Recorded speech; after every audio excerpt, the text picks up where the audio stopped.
దేవరాగం జ్ఞానయోగం వ్యాసపీఠం బహువేదశాస్త్రం బోధామృతహిత శ్రీమన్నారాయణం శివగౌరీ సంభాషిత సకల పురాణం అష్టాక్షరి పంచాక్షరి మంత్రావరణం అఖిల దేవతా సంస్తుతి పారాయణం జయమంగళకరమీ ప్రవచన శ్రవణం అనుదినము శుభము సుఖము జీవన గమనం దేవరాగం జ్ఞానయోగం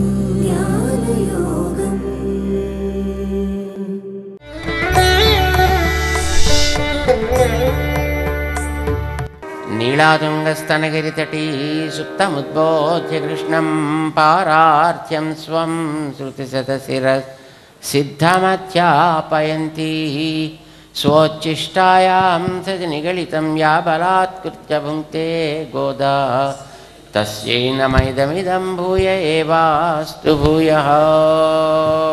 ఓం గోదాయై నమః. ఓం విష్ణుచిత్తాత్మజాయై నమః. ఓం సత్యై నమః. ఓం గోపీవేషధరాయై నమః. ఓం దేవ్యై నమః. ఓం భూసుతాయై నమః. ఓం భోగశాలిన్యై నమః.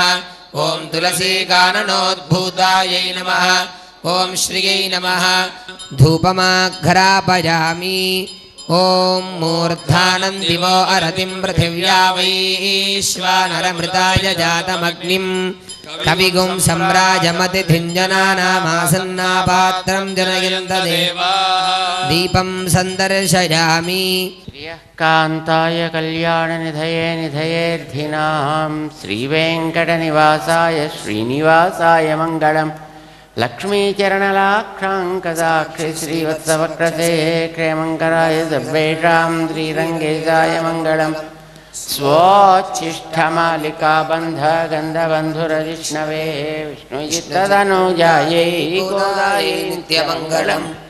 మాదృశా కించన త్రాణబద్ధంకణబాణయే విష్ణుచిత్తదనుజాయై గోదాయై నిత్యమంగళం. శ్రీమత్యై విష్ణుచిత్తార్యమనోనందన హేతవే నందనందనందర్యై గోదాయై నిత్యమంగళం. కర్కడే పూర్వఫల్గుణ్యాం తులసీకాననోద్భవాం పాండ్యే విశ్వంభరాం గోదాం వందే శ్రీరంగనాయకీ. నీళాతుంగస్తనగిరితటీ సుప్తముద్బోధ్య కృష్ణం పారార్థ్యం స్వం శృతిశతశిరః సిద్ధమధ్యాపయంతి స్వోచ్ఛిష్టాయాం సృజి నిగళితం యా బలాత్కృత్య భుంక్తే గోదా తస్యై నమ ఇదమిదం భూయ ఏవాస్తు భూయః. జై శ్రీమన్నారాయణ. ప్రియ భగవద్బంధువులారా, ధనుర్మాస వ్రతం 30 దినాల వ్రతం అయితే దాంట్లో ఈవేళకి 15 దినాల కార్యక్రమం గోదాదేవి మనకి అందించి అనుగ్రహించింది. భగవంతుడి సన్నిధానానికి వెళ్ళడానికి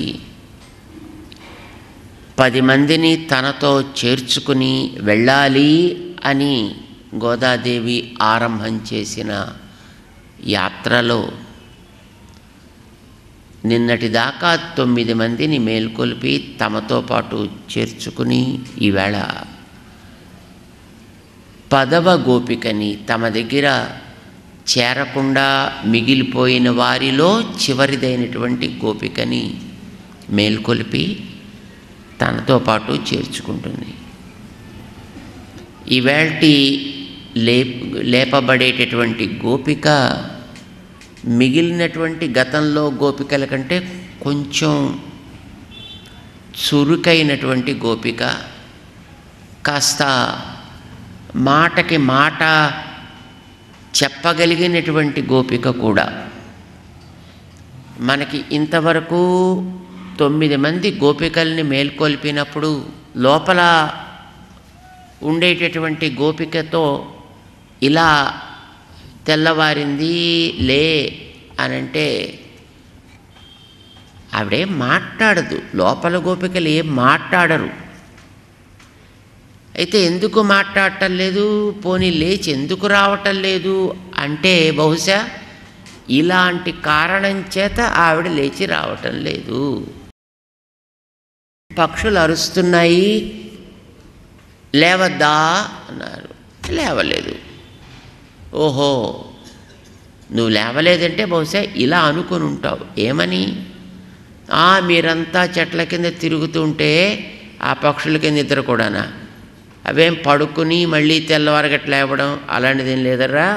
మీరు ఆ చెట్ల కింద తిరుగుతుంటే వాటికి ఆ గోలకి నిద్రే పట్టకుండా పాపం ఎప్పుడు అలా లేచే ఉంటున్నాయి, ఎప్పుడు కిచకిచలాడుతూనే ఉంటున్నాయి, అని చేత తెల్లరడానికి గుర్తు కాదు అని ఉండొచ్చు. ఇలా లోపల గోపిక ఇలా అనుకుని ఉంటుందేమో అనేటటువంటి భావనతోటి తెల్లవారడానికి ఒక గుర్తు చెప్పి మళ్ళీ ఇంకో గుర్తు, లేకపోతే మరొక గుర్తు, ఇట్లా చెప్తూ వచ్చారు ఇప్పటిదాకా. లోపలి గోపిక ఇలా అనుంటుంది అని మనం అనుకోవడమే తప్ప వాళ్ళ మాటలు మనకి ఇప్పటిదాకా ఎక్కడా వినిపించవు. ఈవేళటి గోపిక దగ్గర మాత్రం వీళ్ళో మాట అంటే టక్కమని ఆవిడో మాట అంటూ ఉంటుంది. కొంతమంది చూడండి, మనం ఏదైనా వాళ్ళంటే వాళ్ళ దగ్గర నుంచి ఏం మాట ఉండదు పాపం, అలా జస్ట్ అలా ఊరుకుని వినేసి ఊరుకుంటారు, అంతే, మాట్లాడు. ఈవేళ మనకి బయట వాళ్ళు పిలిచే మాటలు వినిపిస్తాయి, లోపల నుంచి గోపిక మాట్లాడే మాటలు కూడా వాచ్యంగా ఉంటాయి ఈవేళటి పాటలు. అంటే స్పష్టంగా లోపల ఆవిడ కూడా మాట్లాడుతూ ఉంటుంది. ఇది ఒక విలక్షణమైనటువంటి గోపిక, చివరి గోపిక కదా, చేత మిగతా వాళ్ళందరికంటే కూడా కొంచెం ఇంపార్టెంట్ అయినటువంటి గోపిక అయి ఉండొచ్చు. పైగా శ్రీకృష్ణ భవనానికి కొంచెం పక్కనే ఉన్నటువంటి వాళ్ళు కూడానేమో, అంచేత కొంచెం వాళ్ళకి సహజంగానే కొంచెం గొప్పతనం ఎక్కువ ఉంటుంది వాళ్ళకి. ఈవేళ గోపిక చాలా అందమైనటువంటి కంఠం కలిగినటువంటి గోపిక. కేవలం కంఠం అందమే కాదు, ఈవిడ ఆ స్వరూపం కూడా కొంచెం అందమైనటువంటి స్వరూపం ఈవేళ గోపికది. ఇవన్నీ తలుచుకుంటున్నారు మనవాళ్ళు. సాధారణంగా ఎవరైనా నిద్రపోతున్నారు అనుకోండి, మేల్కొల్పాలి అని అంటే వాళ్ళు నిజంగా నిద్రపోతుంటే మనం పిలిస్తే వాళ్ళకి మెలకు వస్తుంది, లేస్తారు. లేదు పూర్తిగా మెలకుగా ఉంటే మనం పిలవాల్సిన అవసరమే లేదు, వెళ్ళి చూసి నమస్కారం పెట్టి రండా అని నార్మల్గా పిలిచేయచ్చు. ఈవేళ గోపిక అంటే ఈ చివరి గోపిక, వీడికి మెలకు వచ్చింది. నిన్న మన వాళ్ళ పక్కింటి దగ్గరికి వచ్చి పాడారు కదా, మనం పంగ ఎక్కడానై పాడా, చక్కటి విశాలమైనటువంటి ఆ శంఖ చక్రాలు పట్టుకునే వెడల్పైపోయేట ఆ చేతులన్నీనండి. అలాగా భగవంతుడికి తాను చేపూనినటువంటి ఆ శంఖ చక్రాలు ధరించి ఆయన చేతులు చాలా పెద్దవైపోయాయి. చేత ఏందుం తడక్కయ్యన్ అనంది నిన్నను మన ఆండాళ్ళ తల్లి గోపికని మేల్కొల్పుతూ స్వామి గురించి మనం పాడాలి కదరా. ఏం పాడదామంటే అట్లాంటి విశాల సుందర హస్తుణ్ణి, అందమైన చేతులు, పెద్దవైన చేతులు కలిగినటువంటి స్వామిని మనం పిలుద్దాము, పాడదాము అని ఆ పక్కింటి గోపికని మేల్కొల్పేటప్పుడు చెప్పారు నిన్న. వీళ్ళంతా వచ్చి అక్కడ పక్కింటి దగ్గర పాడుతుంటే ఆ పాట ఈవేళ లోపల గోపికకి వినిపించిందండి. వీళ్ళు లోపల ఉండేటటువంటి గోపికని మొట్టమొదటి సంబోధిస్తారు, పిలుస్తారు. ఈవేళ ఓ లేత చిలుక అని అంటే లోపల ఆవిడేం అంత తక్కువ తిన్నదేం కాదు కదా. ఆవిడ ఓష్ ఏందా గోల అంట. ఏందే లేత చిలుక లేలే అని లోపల ఆవిడ లేపుతున్నారు. అంటే లోపల ఆవిడ అబ్బా ఏంటా గోల గొల్లుమంటును అని లోపల ఆవిడదని సమాధానం చెప్తుంది. ఇది తమాషా. లోపల వాళ్ళకి బయట వాళ్ళకి ఓ అందమైనటువంటి డిస్కషన్ లాగా జరుగుతుంది అన్నమాట. ఈ వేల్టి పాసురం చెప్దాం. అందులో ఎలా వాళ్ళు మాట్లాడుకుంటున్నారో కొంచెం మనం కూడా విందాం. ఆండాళ్ తిరువడిగళే శరణం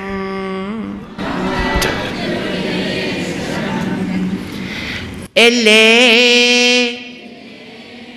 ఇళంకిళియే ఇన్నం ఉరంగుదియో. ఇది బయట వాళ్ళు అన్నారు. లోపల ఆవిడ దానికి టక్క మనసమ సిల్లెన్ అరయేన్మిన్ నంగై మీర్ పోదరుగిన్నేన్.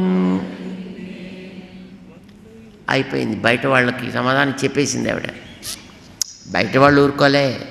వీళ్ళు మళ్ళీ ఆవిడతోటి ఇంకొక రకమైనటువంటి ఎత్తి పొడుపు మాట్లాడుతున్నారు. వల్లై ఉన్ కట్టురైగళ్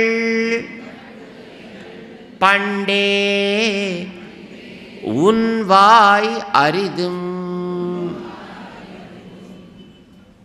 అంటే లోపల ఆవిడ దానికి టక్కని మళ్ళీ సమాధానం చెప్పింది. వల్లీర్గళ్ నీంగళే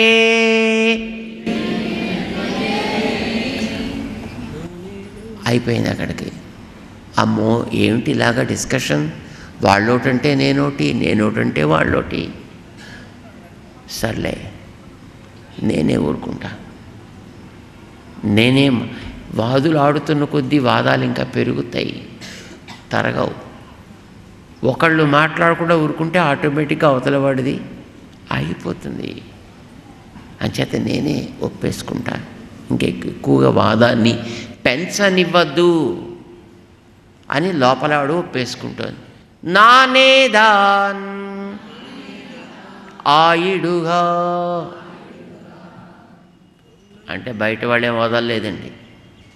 ఆవిడ ఒప్పుకున్నా మళ్ళీ ఇంకొక మాట ఆడుతున్నారు. ఒల్లై నీ పోదాయి ఉనకెన్నా వేరుడయ్యై. అంటే లోపల ఆవిడ పాపం ఒప్పేసుకుంది కదా. సరే ఇంకా మళ్ళీ వాళ్ళు మాట్లాడుతున్నా మళ్ళీ ఉక్రోషంతో మళ్ళీ సమాధానం చెప్పలేదండి. తను లోపల నుంచి ప్రశాంతంగానే మాట్లాడింది. ఎల్లారుం పోందారో అంటే బయట వాళ్ళు దానికి సమాధానం చెప్తారు. పోందార్ పోందెన్నికొల్. ఇక్కడ దాకా జరిగింది. ఇక ఏం చెయ్యాలి అనేటటువంటి దాన్ని మన వాళ్ళు లోపల ఆవిడకి చెప్పేస్తారనమాట. వల్లానై కొన్రానై మాతారై మాతழிக்க వల్లానై మాయనై పాడా ఏలోరెంబావై.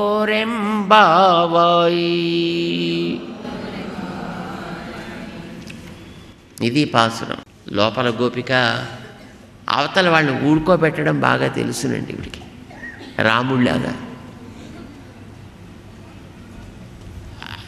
ఫస్ట్ రాముడు చిత్రకూటానికి వెళ్ళినప్పుడు కుటీరం కట్టుకున్నారు. జస్ట్ కొద్ది రోజులైంది, ఇంకా కట్టుకొని ఇంకా ఒక 4-5 రోజులు అయ్యి ఉంటుంది. ఇంతలో భరతుడు తండ్రి గారికి పితృకార్యాలన్నీ పూర్తి చేసి రాముడిని ఎలాగైనా పాపం వాపసు తీసుకెళ్ళాలి అని ఆయన బయలుదేరాడు. ఆయన బయలుదేరుతుంటే ఆయనతో పాటు మొత్తం అయోధ్యలో ఉండేటువంటి జనాభా అంతా, ప్రాణులన్నీ బయలుదేరేసేయండి. వీళ్ళతో పాటు అందరూ వస్తున్నారు. పక్షులు గోల, ఇంతమంది జనం కదులుతుంటే అడవిలో పక్షులన్నీ గోల పెడతాయి కదా, లేచి పక్షులన్నీ హడావుడిగా తిరుగుతుంటే రాముడు పైకి ఆకాశంలో చూసి, లక్ష్మణ ఏంటి పక్షుల్లో తిరుగుతున్నాయి, ఏదో హడావుడిగా, ఏదో కూడని జంతువు ఏదో వచ్చినట్టుగా, ఏదో ఉపద్రవం జరుగుతున్నట్టుగా, ఏమై ఉండొచ్చో ఒకసారి ఈ పక్కన ఉండేటువంటి పెద్ద సాలవృక్షం ఉంది, దాని మీద ఎక్కువ నీకు చివరిదాకా కనిపిస్తుంది అన్నాడు. అంటే చూశాడు ఆయన. చూడగానే అది భరతుడు ధరించేటటువంటి ధ్వజం. జెండాకి పైన రథానికి పైన ఒక జెండా కట్టుకుంటారు కదా, ఆ జెండా చూడగానే వీడు బలానా వాడు, ఆ రంగు చూడగానే వీడికి ఉండేటటువంటి స్థితి, వీడి వేషం ఇలాంటిది అని అనిపిస్తుంది. ఆ ధ్వజాన్ని చూశాడండి. అది భరతుడు వాడే ధ్వజం. రథంతో వస్తోంది, జనాలు కనిపిస్తున్నారు. ఆ చెట్టు మించే లక్ష్మణస్వామి అరవడం ప్రారంభించాయండి. అన్నా అన్నా అన్నా కొంపలంటికిపోతున్నాయి, వాడు వచ్చేస్తున్నాడు భరతుడు. అడవిలోకి మనని రహస్యంగా వాళ్ళ అమ్మగారిని ప్రేరేపించి వరాలు అడిగించి తనకు అడ్డు లేకుండా రాజ్యం చేసుకోవాలని మనని ఎవడైతే పంపించాడు అడవిలోకి, వాడే వస్తున్నాడు ఇప్పుడు ఇక్కడికి, తన సైన్యాన్ని అంతటిని కూడా తీసుకొస్తున్నాడు. చెట్టు మించే పూచిన అరవడం ప్రారంభించాయండి. అన్నా గబగబా అక్కడికి వెళ్ళి కవచం వేసుకో, బాణం తీసుకో, ధనస్సు తీసుకో, వేసి వాడికి ఇప్పుడు మొత్తం నేను చేయాల్సిన పని ఏదో చేసేస్తా, ఇప్పటిదాకా వాడిని సహించా రాని, ఇప్పుడు వాడిని మొత్తం నేనొక్కడిని మొత్తం వాడి అంతం చూసేస్తా, ఇలా అరవడం ప్రారంభించాడు. భరతుడు వచ్చేది మంచిగా వస్తున్నాడు, రాముడి మీద ప్రేమతో వచ్చాడు, రాముడిని వాపసు తీసుకువెళ్ళాలని వచ్చాడు. కానీ లక్ష్మణ స్వామికి మనస్సులో ఉంది కోపం, భావం సరిగా లేదు.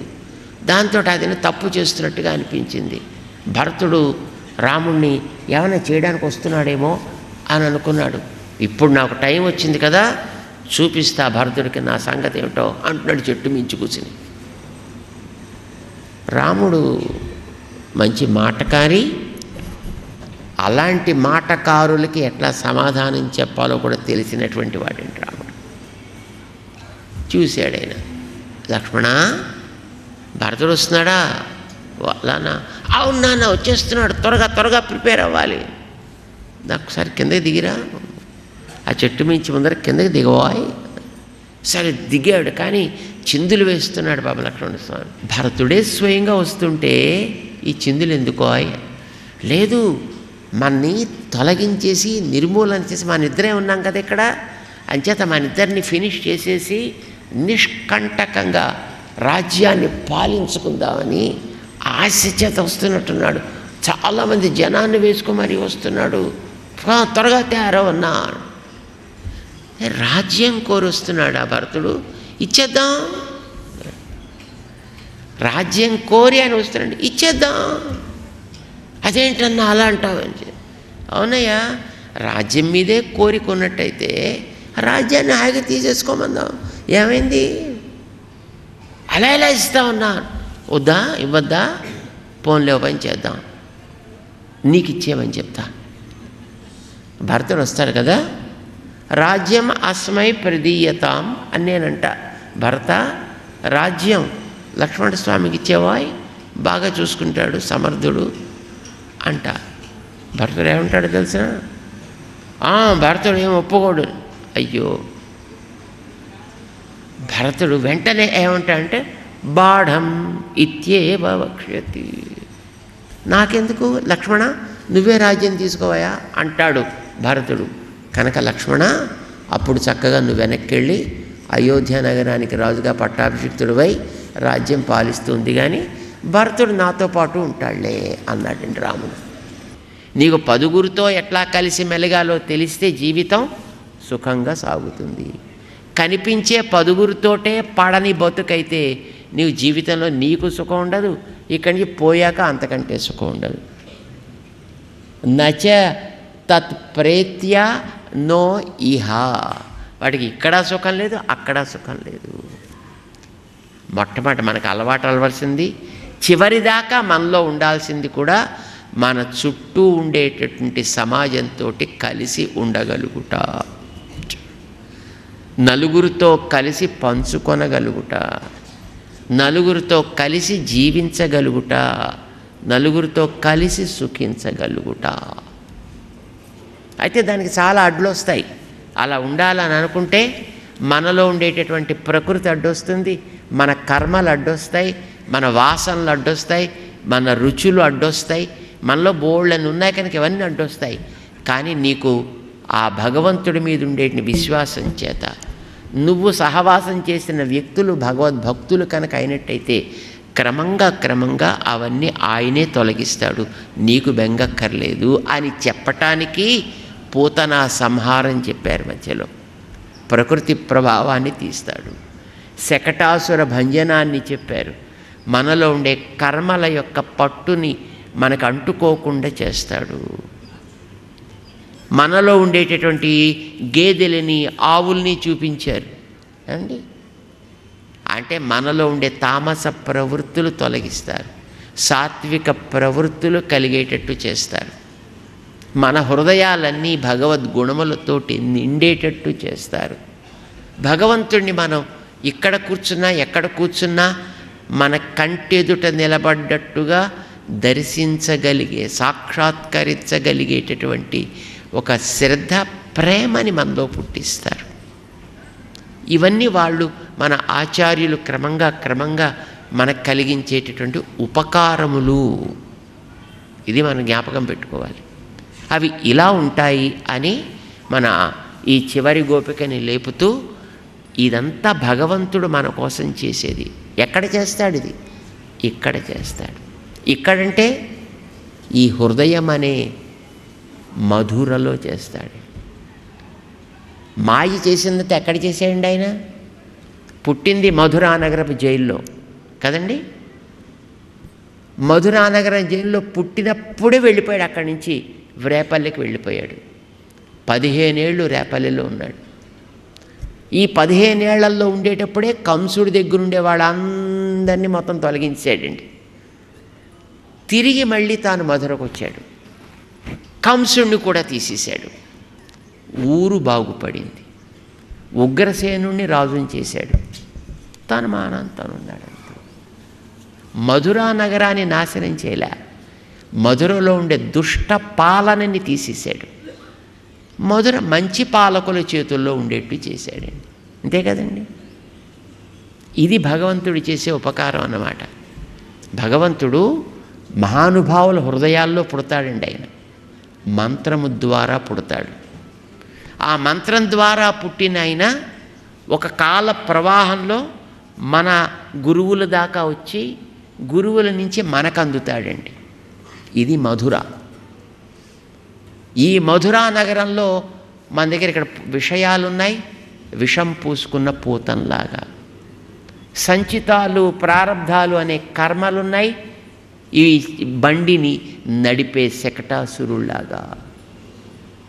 ఇంకా మనలో రకరకాలైనటువంటి కొంగలున్నాయి, మనకి లోపల ఉన్నా తెలిసినా తెలియకపోయినా నిజంగా ఎంతో గొప్ప భక్తి ఉన్నట్టు, ఎంతో గొప్ప ప్రేమ ఉన్నట్టు, ఎంతో గొప్పగా ఆరాధన చేస్తున్నట్టు, మంచి శ్రద్ధ ఉన్నట్టు మనం కూడా బకాసురుడంతగా ప్రవర్తిస్తుంటాం.